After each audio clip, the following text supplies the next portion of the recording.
Hello, everybody. Welcome to a very, very late update. Uh, I cut my fucking finger open on a sword. So, I went to a party last Saturday and we were drinking, a lot of good snacks, a lot of good chats. Bunch of nerds from the sword school. We went all the way out to Maple Ridge. Maple Ridge is so interesting now. It kind of got gentrified like Poco did, where you get there and you're like, wow, this place is nice. This place has a bike lane and like on the sidewalk in a suburb. Like, okay, crazy. I don't even got those. We're in Coquitlam. How many suburbs have bike lanes? Like on the sidewalk, like a shared side. Anyway, I always freak out about like bike stuff just because I love bikes now, and transit's getting gutted. So, oops, we might have to use bikes a lot more in the future. I'm at a party. I'm in Maple Ridge, and Maple Ridge is like really nice now, and it's like gentrified. It kind of seems like everyone got priced into Maple Ridge. I know that's happened to a lot of people. Except like you get there and you're like, wow, this place is so sick. And then you see like a lawn with like cinder blocks on it, and you're like, oh, it's still white trash out here. Homie's got like the shittiest lawn I've ever seen. People got like, like it's middle to low income, homie, like white people specifically.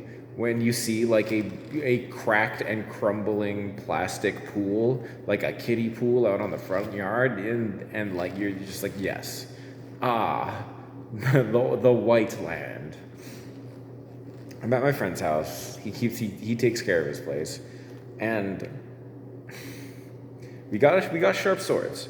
Somebody brought a sharp sword, and let me tell you, I've never been afraid of a sharp sword until I knew how to use a sword. Something kind of like clicked in my brain in that moment, and I kind of went like, oh, all of the training I did is for killing. It's really crazy. When you're playing with like a dull fencing sword, nothing has any, impact. But when you're like slashing through something with a real sword and you're using the techniques with the full force that you use, you realize instantly that like a hot knife through butter isn't an accurate metaphor. It's like grazing water. It's like dragging a knife through water. The way these things just rend meat is uncanny to me. And when you do it with good, proper force, it is effortless to cleave.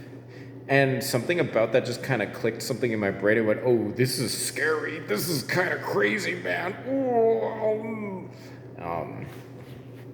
Anyway, I cut myself because I held the sword wrong. Whoops. I have a really bad habit of using side sword grips. So long swords you hold like this. Side swords you hold like this, with your finger like above.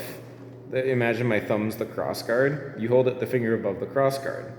Because there's like a little loop for it there. I have a bad habit of doing that with long swords, and so I did that for like a second, and I got a lovely little cut on my finger that it was like just a little like millimeters away from being way too deep and hitting some like big blood vessels.